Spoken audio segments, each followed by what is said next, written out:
feteme na este pasie. Piaka, Piaka, Piaka. Nalingi na voteme motema pasie.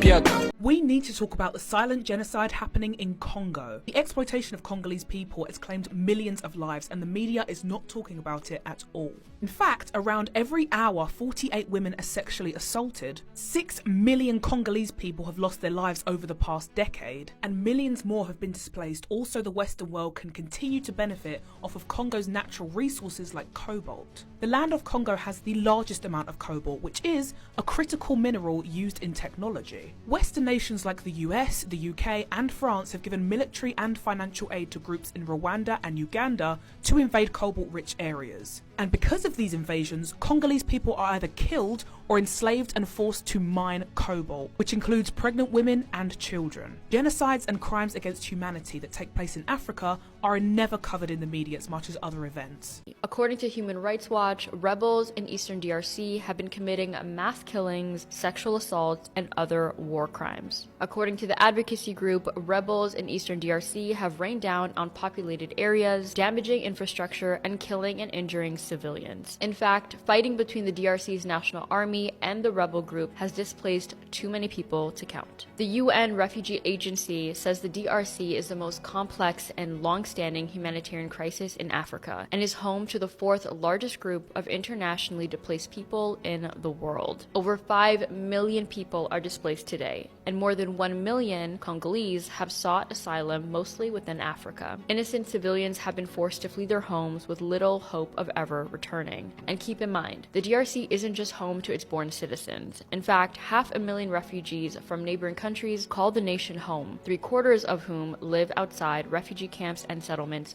today. And to make things worse, while all of this is happening, disease outbreaks and natural disasters are wreaking havoc on the people. Oh, and we can't forget that buried beneath the surface of African nations is wealth beyond comparison, making its mining industry one of the most important in the world. Africa is a major producer of gold, diamond, cobalt, coal, copper, and so much more. And Congo has never been the exception, as it is one of the major mining countries on the continent. Earlier this year, Pope Francis visited the country and said the world should stop choking Africa and get their hands off the DRC. Advocates have long said that while others get rich off these nations, they are literally left to starve. According to Save the Children, malnutrition levels in the country were already high even before the war, and now families have no idea where their next meal will come from. Additionally, over 26 million people, including 4.5 million children, are in urgent need of food aid.